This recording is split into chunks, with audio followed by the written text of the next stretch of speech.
সবাই মুখে শোনা যায় একবার।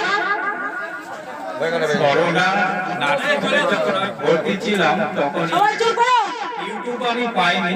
আমি বিরাট একটা অপারেশন হয়েছি, কিন্তু আমি যখন কাঁদছিলাম বেডে শুয়ে তখন কৃষ্ণকালী মা বাচ্চা মেয়ে হিসাবে আমার সেলাইয়ের উপরে হাত বোলাচ্ছে আর বলছে যে খোকা তোকে খুব লেগেছে।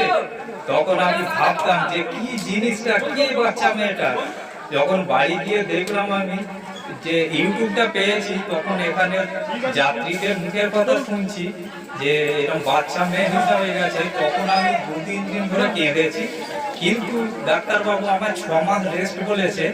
আমি 3 মাসের মধ্যে উঠে পড়ে আমি কৃষ্ণ কালী মায়ের কাছে চলে এসেছি। মানত করেছিলাম আমি কোনো পুজোর ডালা দেবো না, মন্দিরের জন্য আমি 1000 টাকা তুলে রাখছি।